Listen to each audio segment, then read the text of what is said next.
आदरणीय मंच, सबसे पहले मैं जीएम साहब का शुक्रगुजार हूं कि उन्होंने मुझे सम्मान दिया, और बीएमए का भी मैं धन्यवाद करूंगा कि आज हम भिवाड़ी में आपकी वजह से निर्यात कार्यशाला आयोजित कर रहे हैं।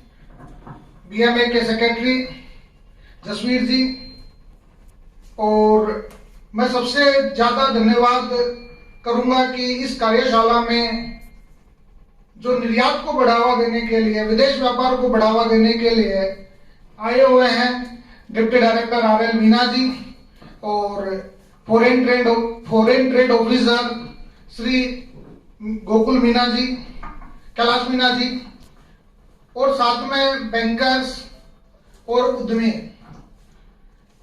ये जो निर्यात संवर्धन परिषद और जिला उद्योग केंद्र की ओर से ये कार्यशाला मिशन निर्यातक बनों पर आयोजित की जा रही है।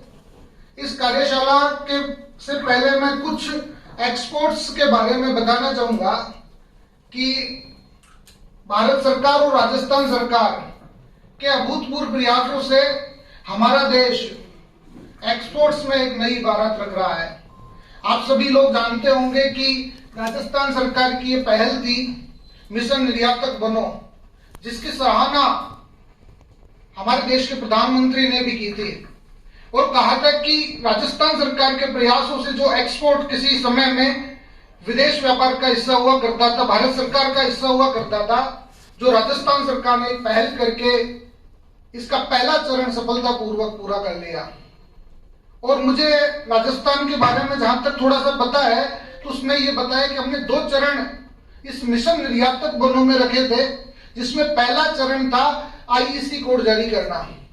इस आईईसी कोड में हमने 8530 आईईसी कोड गत वित्त वर्ष तक हम जारी कर चुके थे और हमारा पहला चरण कंप्लीट हो चुका है। और दूसरा चरण हमारा था कि हमें केवल आईईसी कोड ही जारी नहीं कराना, हमें जिनको भी इंपोर्ट एक्सपोर्ट कोड मिला है उनको फर्स्ट कंसाइनमेंट तक हैंड होल्ड सपोर्ट प्रदान करना है। वो हमने किया भी। गत वर्ष की सूचना ये बताएं कि हमने जो सेकंड चरण का ही आपकी कार्यशाला है, इस सेकंड चरण में गत वित्त वर्ष में हम 55 लोगों को हमारा हैंड होल्ड सपोर्टिंग के माध्यम से हम एक्सपोर्ट्स करवा चुके हैं। ये राजस्थान सरकार के प्रयास है और राजस्थान सरकार में भी राजस्थान एक्सपोर्ट प्रमोशन काउंसिल बेहतरीन योगदान कर रही है और इस योगदान के आधार पर ही आज हम ये भिवाड़ी में कार्यशाला आयोजित करने जा रहे हैं। आपको साथियों, आपको पता होगा कि राजस्थान दिन प्रतिदिन एक्सपोर्ट्स में दिन दूनी रात चौगुनी प्रगति कर रहा है। आंकड़े बताते हैं कि पिछले साल 2021 में हमारा 52,000 करोड़ का एक्सपोर्ट्स हुआ है राजस्थान से, और जब हम 21-22 के आंकड़े उठाकर देखते हैं तो 72,000 करोड़ हो जाता है। कुल मिलाकर यह कहता है कि हमने 40% ग्रोथ रेट एक साल में एक्सपोर्ट्स में की है। तो सीधा सा यह है कि हमने, सरकार ने एक आपको, उद्यमियों को एक हैंड होल्डिंग सपोर्ट दिया, जिसकी वजह से संभव हुआ है। हम राजस्थान में 5-6 चीजों का मुख्यतः एक्सपोर्ट्स करते हैं, जिसमें सबसे पहले इंजीनियरिंग गुड्स है, दूसरा हैंडीक्राफ्ट्स है, टेक्सटाइल्स है, आपका केमिकल एंड मेटल्स है, जेम्स एंड ज्वेलरी है, उसमें सबसे ज्यादा हम एक्सपोर्ट्स कर रहे हैं। आंकड़े ये भी बताते हैं कि 72,000 करोड़ में से 60% इन 5 प्रोडक्ट्स का हमने एक्सपोर्ट्स किया है। और इंजीनियरिंग गुड्स नंबर 1 स्थान पर है राजस्थान में, और ये हमारे लिए गौरव की बात है कि भारत सरकार ने एक 1 डिस्ट्रिक्ट 1 प्रोडक्ट योजना चलाई है। उस 1 डिस्ट्रिक्ट 1 प्रोडक्ट के लिए अलवर में हमने ऑटो कंपोनेंट्स या इंजीनियरिंग गुड्स को ही एक्सपोर्ट्स के लिए चुना है।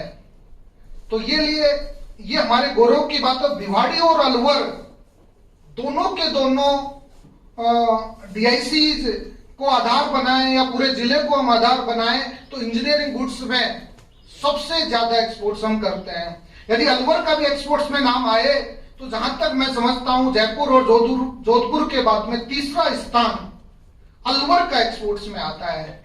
तो हम अलवर वाले कहीं भी किसी भी स्थिति में कम नहीं है। और ओडीओपी के तहत, वन डिस्ट्रिक्ट वन प्रोडक्ट के तहत जो हमारा इंजीनियरिंग उत्पाद है वो सबसे ज्यादा एक्सपोर्ट्स करता है, सबसे ज्यादा संभावनाएं रखता है। और आप लोग भी ऑटो कंपोनेंट्स पार्ट से जुड़े होंगे तो आप जानते होंगे कि ये देश ने विदेशों में आयात होता है, निर्यात होता है। मैं आपको बात करूं कि हैंडीक्राफ्ट्स की बात करें तो हैंडीक्राफ्ट्स में हमारे यहाँ राखियों का बहुत बड़ा कामकाज है। तो राखियों में एक अनिल राखी और अंजलि राखी दो अलवर में चला करती है। अनिल राखी का तो 200 से अधिक देशों में एक्सपोर्ट होता है। ये एक गौर करने वाली बात है। और हैंडीक्राफ्ट ये ऑटो कंपोनेंट्स में हम 50-60 देशों में एक्सपोर्ट कर रहे हैं अभी। तो ये कार्यशाला जो आपको रखी गई है ये सेकंड स्टेज की कार्यशाला है। जिन उद्यमियों के पास में आईएससी कोड है तो उसको आरईपीसी के प्रतिनिधि अभी पधारेंगे। वो सेकंड कंसाइनमेंट, वो फर्स्ट कंसाइनमेंट आप किस तरीके से पहुंचाओगे, कहां कहां आपकी बाजार की संभावनाएं बनेंगी, ये सब चीजों के बारे में बताएंगे। साथियों, आप सब लोग जानते हैं कि एक्सपोर्ट्स हमारे देश के लिए कितना जरूरी हो गया है। किसी जमाने में तो ऐसा कहा जाता था कि हमारे देश में हम खुद हमारी डिमांड के अनुरूप ही सप्लाई नहीं कर पाते थे। आज हम एक्सपोर्ट्स भी करने लगे हैं, ये गौरव की बात है। दूसरी बात यह है कि एक्सपोर्ट्स करना तो हर कोई चाहता है, लेकिन एक्सपोर्ट्स के लिए क्या क्या मानक होने चाहिए, कौन कौन सी स्टैंडर्ड्स आपको फॉलो करने चाहिए, ये बातें आपको पता हो तो आप बहुत अच्छा कामकाज कर सकते हैं। क्योंकि एक्सपोर्ट से 3 चीजें निखर के आती है। पहली चीज तो एक्सपोर्ट्स करने से फायदा यह होता है कि आपको एक अपॉर्चुनिटी मिलती है विदेश बाजार में भी पहुंचने की। दूसरी अपॉर्चुनिटी एक्सपोर्ट से ये मिलती है कि आपका जो प्रोडक्ट है, जो उत्पाद आप बना रहे हैं, उसकी क्वालिटी मेंटेन करना सबसे बड़ा उपलब्धि है और इसे मेंटेन करना चाहिए हमें। पैकेजिंग स्टैंडर्ड्स मानकों का बदल लगता है। तीसरा हमारा फायदा यह है कि इससे एम्प्लॉयमेंट जनरेट होता है और साथ ही हमारी आय में भी योगदान देता है, देश के आर्थिक विकास में योगदान करता है। तो एक्सपोर्ट काउंसिल्स ये कामकाज कर रही है, डीजीएफटी इसमें हमें सपोर्ट कर रहे हैं, इसके लिए ये धन्यवाद के पात्र हैं। अब मैं उद्योग और वाणिज्य विभाग का होने के नाते आपको हमारी स्कीम्स के बारे में बताऊंगा कि हम क्या क्या करने जा रहे हैं, या कुछ एक्सपोर्ट्स के जो ड्रॉबैक या कुछ समस्याएं आप समाधान चाहते होंगे या जूझते होंगे, सरकार से चाहते होंगे कि सरकार कुछ चेंजेस करे। डीजीएफटी के प्रतिनिधि हमारे पास बैठे हुए हैं। तो सबसे पहले मैं विभागीय योजनाओं की जानकारी देने से पहले मैं एक्सपोर्ट्स ओरिएंटेड बात करना चाहूंगा। हमारे पास में सबसे बड़ी समस्या ये है कि आप बैंक के भी साथी मेरे साथ बैठे हुए हैं। यदि डीजीएफटी के लोग या आरईपीसीसी के लोग या बैंकर्स भारत सरकार को या रिजर्व बैंक को बात पहुंचाए तो एक्सपोर्ट्स में और भी भला हो सकता है। सबसे बड़ी समस्या आती है कि एक्सपोर्ट्स में क्रेडिट फैसिलिटीज उपलब्ध नहीं हो पाते। ऐसे बहुत सारे एक्सपोर्टर्स हैं जिनको क्रेडिट फैसिलिटीज वो जनरल एंटरप्रेन्योर के थ्रू ही उपलब्ध होती है, एक स्पेशल उनको ट्रीट नहीं मिलता। और इसकी वजह ऐसा कुछ नहीं है कि भारत सरकार के या रिजर्व बैंक के प्रयास इसमें नहीं है। प्रायोरिटी सेक्टर लैंडिंग जो होती है उसमें प्रायोरिटी सेक्टर लैंडिंग्स में एक्सपोर्ट्स को भी शामिल किया गया है, लेकिन जो मेन स्ट्रीम्स में एग्रीकल्चर और एमएसएमई को जो दर्जा मिलता है उस तरीके का ही वेटेज यदि एक्सपोर्ट्स को मिल जाए तो हम बेहतर काम कर सकते हैं। आप सब लोग जानते होंगे बैंकर्स के जो साथी हैं कि हम 18% एग्रीकल्चर में 40% टोटल प्रायोरिटी सेक्टर लैंडिंग होती है, जिसमें 18% एग्रीकल्चर का होता है और 7% एमएसएमई का होता है, और 15% हमने अदर प्रायोरिटी सेक्टर के लिए चुना है, जिसमें एक्सपोर्ट्स भी है, हाउसिंग भी है, एजुकेशन लोन भी है। यदि 15% में हमें 5% भी मिल जाए, 3% भी बाइफरकेट होकर एक निश्चित राशि मिल जाए, तो हम एक्सपोर्ट्स लोन को और ज्यादा बढ़ा सकते हैं। आज हम बात करें पूरे देश की कि लगभग 130 लाख करोड़ का हम क्रेडिट पिछले साल पूरे बैंकों ने, देश के 1.5 लाख शाखाओं ने वितरित किया है। 1.5 लाख शाखाओं में मैं तो ये कहता हूं कि 3% भी हमें मिल जाए तो हम लगभग 4 लाख करोड़ रुपए अकेले एक्सपोर्ट सेक्टर्स में क्रेडिट कर सकते हैं और ये हमें फायदा मिल सकता है। दूसरा हमारे साथ में ये है कि भिवाड़ी बहुत बड़ा हब है एक्सपोर्ट्स का और अलवर भी हब है, और हमारे पास सारी सुविधाएं होने के बावजूद भी हम आईसीडी के लिए जूझ रहे हैं। हमारे पास में इनलैंड कंटेनर डिपो की सुविधा हुआ करती थी किसी जमाने में, और हम कस्टम क्लियरेंस की सुविधाएं नहीं दे पा रहे हैं। हम ये चाहते हैं कि आईसीडी जो राजसिकों ने शुरू किया था, हालांकि राजस्थान सरकार ने इस बजट में बीकानेर में, जयपुर में, जोधपुर में, पाली में भी आईसीडी की घोषणा की है। क्यों ना हमारा जो आईसीडी पुराना जो था भिवाड़ी वाला, उसी को चला दिया जाए, या वहां पर नहीं तो कहीं भी हमें एक ऑफिस मिल जाए और एक कस्टम ऑफिसर कस्टम क्लियरेंस देकर आ जाए, ड्राई पोर्ट्स की सुविधा यहीं पर ही मिलने लग जाए, तो हम नाहवा शेवा जाते हैं, बंबई जाते हैं, या किसी बंदरगाह पर हम अपने माल को लेकर जाते हैं, तो वहां की जो पेचीदगियां हैं वो पेचीदगियों से पाला न पड़े। हमें सारी सुविधाएं हमें यहीं पर ही मिल जाए, कस्टम क्लियरेंस हो जाए तो हमारा माल आसानी से पहुंच सकता है। तो दूसरी समस्या यह है, तो मैं डीजीएफटी के माध्यम से निवेदन करूंगा कि ये चीजें हों। तीसरा, आप आगामी 10 सालों में, अभी तो मैं नहीं कर रहा, कि आगामी 10 सालों में आपका अलवर जिला एक नई इबारत गढ़ने वाला है। इंफ्रास्ट्रक्चर के सेक्टर में, लॉजिस्टिक्स के सेक्टर में ये बहुत बड़ी इबारत गढ़ेगा। उसका आधार हमारा डीएफसी है, डेडिकेटेड फ्रेट कॉरिडोर है, हमारा सुपर एक्सप्रेस वे है, हमारा नेशनल हाईवे चारों कोनों से गुजर रहा है, रेल रैपिड ट्रांजिट सिस्टम है, नियो मेट्रो है, आपका ये हम बात करें कि इस हाई स्पीड ट्रेन है जिसको बुलेट ट्रेन के नाम से जानते हैं। ये सारी चीजें आगामी 10 सालों में हमारे अलवर के लिए बनी होगी। लेकिन अभी फिलहाल जो डीएफसी है, डेडिकेटेड फ्रेट कॉरिडोर का जो स्टेशन है हमारा, वो अटेली स्टेशन है, या कोई दूसरा हम चाह रहे हैं कि यहीं सलारपुर के आसपास भी इंटरलाइनिंग एक्सचेंज हो जाए, या हम चाह रहे हैं कि खैरतल तक इंटरलाइनिंग एक्सचेंज हो जाए, तो हम एक बहुत बड़ा कामकाज कर सकते हैं। आज जो ये विचार है, ये विचारों को यदि आप सोचेंगे, अपनी बात को रखेंगे, मूर्त रूप देंगे, तो डेफिनेटली कल हमें इससे फायदा मिलेगा। तो ये काम हमें करना चाहिए ताकि ज्यादा से ज्यादा एक्सपोर्ट के लिए हम काम करें। और आपके द्वार पर डीआईसी जो बैठा हुआ है, तो डीआईसी आपके लिए एक बेहतरीन हैंड होल्डिंग सपोर्ट देगा, ऐसा हम अपेक्षा करते हैं। अब मैं बात करता हूं इंडस्ट्रीज डिपार्टमेंट्स होने के नाते हमारे विभाग की योजनाओं में के बारे में। राजस्थान सरकार ने पिछले 4 सालों में जो काम किया है वो वाकई काबिले तारीफ है इंडस्ट्रीज डिपार्टमेंट के लिए।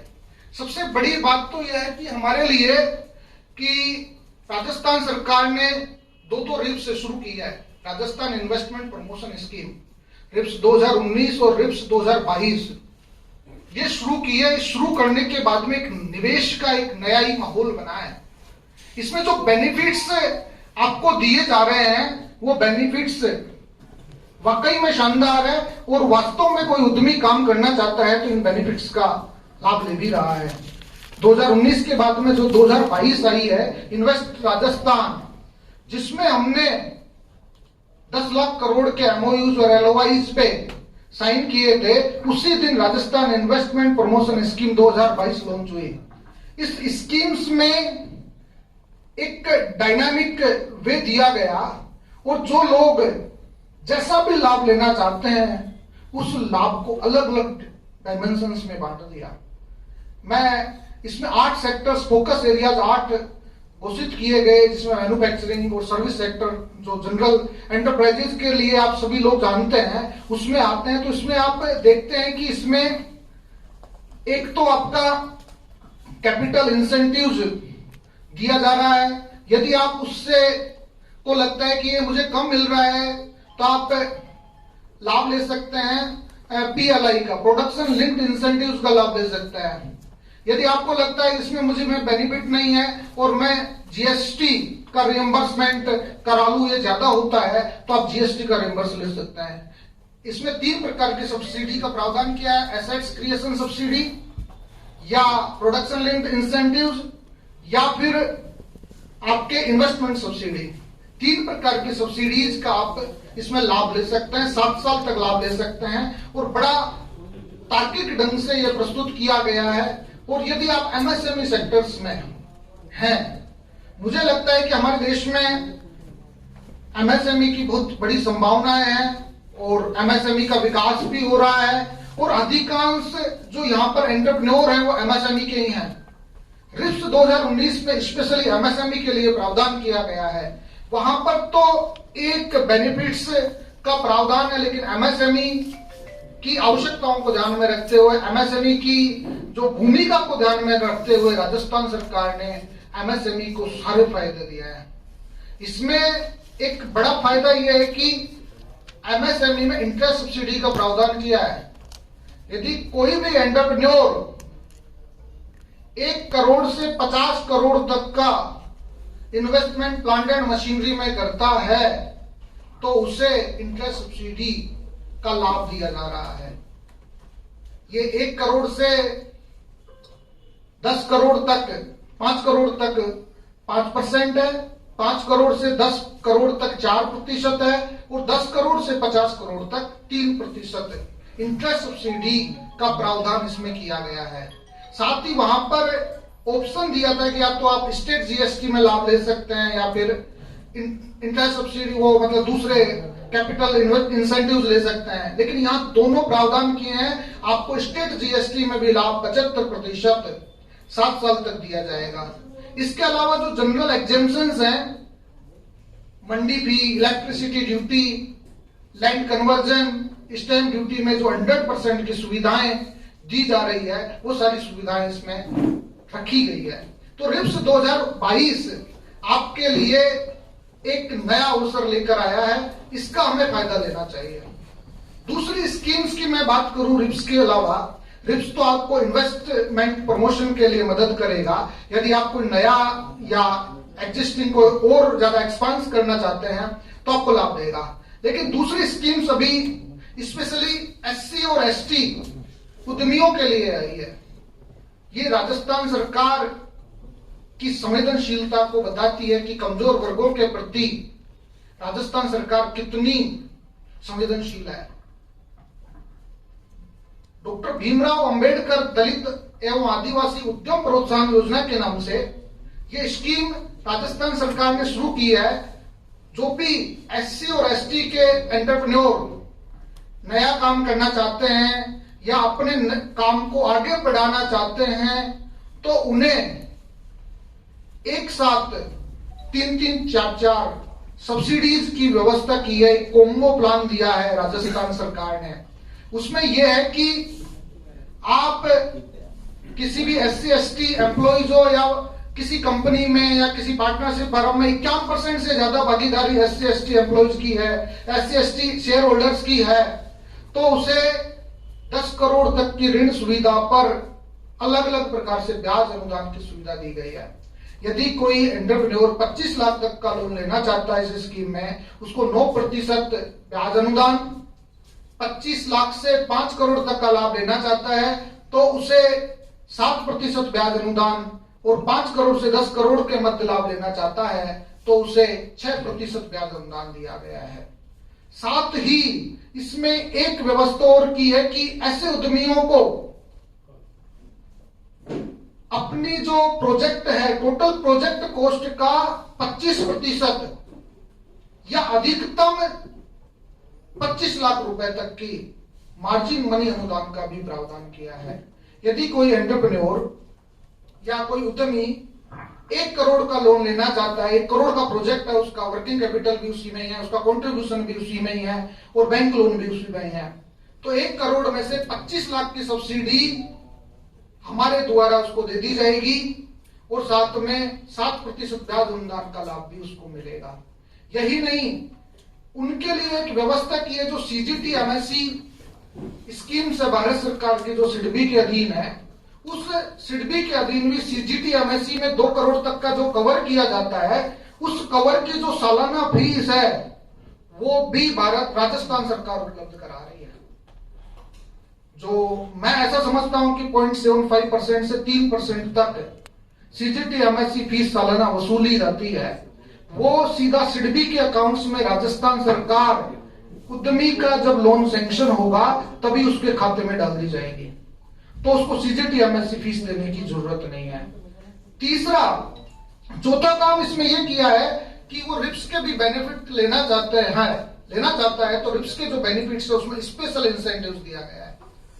भीमराव अंबेडकर स्कीम्स में ये प्रावधान किया गया है कि वहां 75% जीएसटी में छूट मिलती है या 100% जीएसटी में छूट 7 साल के लिए दिया गया है, और बाकी जो बेनिफिट्स हैं वो सभी प्रकार के समान है। लेकिन इसमें एक बेनिफिट्स जो हमने इसमें पढ़ा है वो ये है कि डॉक्टर भीमराव अंबेडकर स्कीम्स में यदि ट्रस्ट सेक्टर का लाभ कोई उद्यमी लेना चाहता है तो ट्रस्ट सेक्टर के लाभ के लिए मान लो 5 करोड़ रुपए का निवेश चाहिए किसी दूसरे एंटरप्रेन्योर के लिए, लेकिन वो SC ST का है तो उसका 2.5 करोड़ का भी इन्वेस्टमेंट है, तो उसको ट्रस्ट सेक्टर ट्रीट किया जाएगा। ये राजस्थान सरकार ने उसके लिए विशेष सुविधा दी है। दूसरा इसमें यह फायदा किया है कि जो कैपिटल सब्सिडी मिलती है वो कैपिटल सब्सिडी टोटल लोन का मतलब प्लांट एंड मशीनरी का 15% अथवा अधिकतम 2 करोड़ तक का इसमें प्रावधान किया गया है। तो ये शानदार स्कीम्स है SC ST उद्यमियों के लिए। लेकिन एक तीसरी स्कीम्स हमारी राजस्थान सरकार की पहले ही चल रही थी, मुख्यमंत्री लघु उद्योग प्रोत्साहन योजना। ये मुख्यमंत्री लघु उद्योग प्रोत्साहन योजना कोई भी मैन्युफैक्चरिंग सेक्टर, सर्विस सेक्टर या ट्रेडिंग सेक्टर में कामकाज करना चाहता है, नया काम करना चाहता है या विस्तार करना चाहता है, उनके लिए इंटरेस्ट सब्सिडी की व्यवस्था करता है। ये इंटरेस्ट सब्सिडी यूं समझिए कि 25 लाख तक के लोन पर 8% ब्याज अनुदान है, 5 करोड़ तक के लोन पर 6% ब्याज अनुदान है, और 5 करोड़ से 10 करोड़ तक के लोन पर 5% ब्याज अनुदान का प्रावधान मुख्यमंत्री लघु उद्योग प्रोत्साहन योजना में राजस्थान सरकार प्रदान कर रही है। तीसरी स्कीम्स की हम बात करते हैं, ये भारत सरकार की स्कीम्स है। उस भारत सरकार की जो स्कीम्स में एक नया बदलाव आया है इकोनॉमिक एक्टिविटीज को बढ़ावा देने के लिए। जिसे आप सब लोग जानते हैं प्रधानमंत्री रोजगार सृजन कार्यक्रम के नाम से जो अभी माइक्रो एंटरप्राइजेस को बढ़ावा देने के लिए मात्र 25 लाख रुपए तक की हुआ करती थी, उसको बढ़ाकर अब 50 लाख रुपया कर दिया गया है। आप 50 लाख रुपया कोई नया एंटरप्राइजेस लगा रहे हैं तो आपको 50 लाख तक की सुविधा 35% मार्जिन मनी के साथ उपलब्ध कराई जाएगी।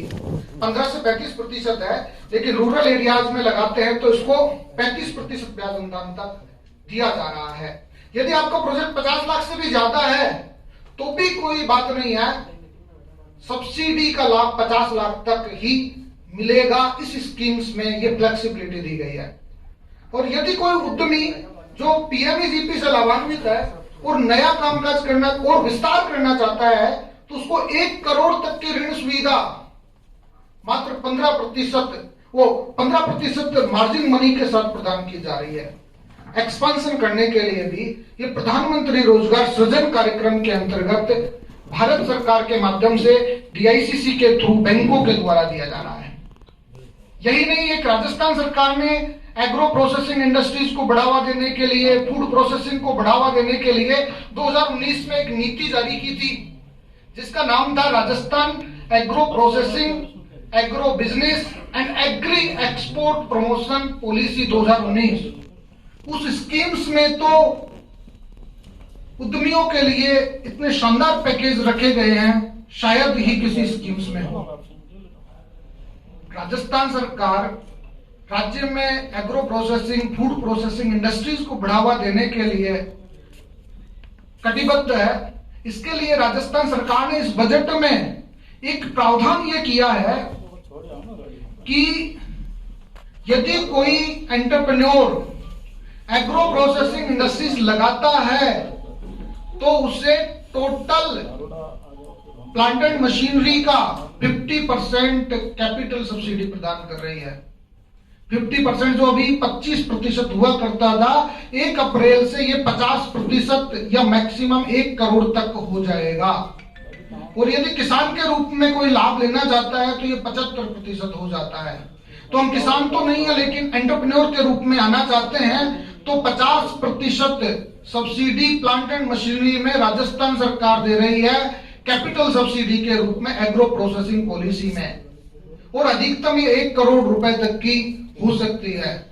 और कैपिटल सब्सिडी के अलावा इनको इंटरेस्ट सब्सिडी का भी लाभ दे रही है राजस्थान सरकार, जो सामान्य उद्यमियों के लिए 5% इंटरेस्ट सब्सिडी है और किसान के रूप में 6% सब्सिडी है। तो आप उसमें सब्सिडी ले सकते हैं। भारत सरकार की स्कीम से भी आप टॉप अप करा सकते हैं। इस स्कीम में, एग्रो प्रोसेसिंग स्कीम्स में यह प्रावधान किया गया है कि यदि टर्म लोन पर 5% इंटरेस्ट सब्सिडी मिल रही है तो उसे नाबार्ड का एक फंड है, एग्री टेक्नोलॉजी इंफ्रा फंड, एटिप, उसमें 3% इंटरेस्ट सब्वेंशन का भी प्रावधान है, वहां से आप टॉप अप भी करा सकते हैं। ऐसी कोई मनाही नहीं है। मतलब 8% आपको interest subsidy agro processing schemes में मिलने जा रही है। तीसरा बेनिफिट्स इसमें यह प्रावधान किया है कि आप यदि एग्रो प्रोसेसिंग में कोई स्टैंडर्ड्स लेना चाहते हैं, जैसे मान लो एगमार्क लेना चाहते हैं या कोई और दूसरे FSSAI फूड लाइसेंस लेना चाहते हैं, इंटरनेशनल HACCP लेना चाहते हैं, या कोई भी दूसरा कामकाज आप करना, इंसेंटिव्स के लिए कोई सर्टिफिकेशंस जनरेट करना चाहते हैं, उसमें भी 50% की छूट राजस्थान सरकार दे रही है। और दूसरा IPR वगैरह लेना चाहते हैं, पेटेंट, डिजाइन, ट्रेडमार्क, कॉपीराइट्स, ये सब लेते हैं तो इसमें भी 50% का रिइंबर्स अपने जो एंटरप्रेन्योर्स, स्टेक होल्डर्स को राजस्थान सरकार दे रही है। इलेक्ट्रिसिटी चार्जेस के रूप में, वहां तो इलेक्ट्रिसिटी ड्यूटी का प्रावधान है, लेकिन यहां इलेक्ट्रिसिटी चार्जेस में छूट दी गई है। 1 रुपया पर यूनिट इलेक्ट्रिसिटी चार्जेस में छूट दी है। या तो इलेक्ट्रिसिटी चार्जेस में छूट ले सकते हैं, या फिर आप को लगता है कि मेरा सोलर प्लांट सस्ता पड़ता है तो आप मैक्सिमम 10 लाख तक का सोलर प्लांट लगाने पर भी सब्सिडी उस स्कीम में ले सकते हैं।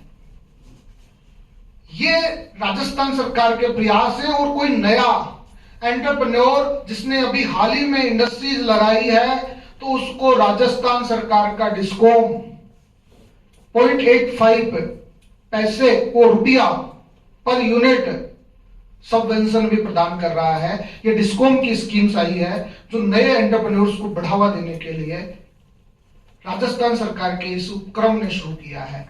तो ये सारे प्रयास ये बताते हैं कि राजस्थान सरकार आपके लिए कितना संवेदनशील है, कितना आपके लिए कटिबद्ध है, तत्पर है। ये सारे कामकाज कर रहे हैं। और जो एक्सपोर्ट प्रमोशन के लिए जो आज हम पधारे हैं, उसके लिए DGFT के प्रतिनिधि आए हुए हैं, RAPCC के आने वाले हैं, BMA के हमारे पास सेक्रेटरी साहब बैठे हुए हैं। ये सब यही चाहते हैं कि आप एक्सपोर्ट ओरिएंटेशन काम कीजिए, आप अपने प्रोडक्ट में क्वालिटी लाइए, इंटरनेशनल नॉर्म्स के अनुसार स्टैंडर्ड्स पैदा कीजिए, पैकेजिंग सिस्टम को डेवलप कीजिए। जो भी कहीं कोई हर्डल्स आता है उस हर्डल्स के लिए सरकार के पास जाकर अपनी बात रखिए ताकि आपकी समस्याओं का समाधान हो सके। यदि किसी भी प्रकार की कोई समस्या है तो लास्ट में हम एक प्रश्नोत्तर सेशन रखेंगे, उसमें आप हमसे डिस्कस कर सकते हैं। धन्यवाद।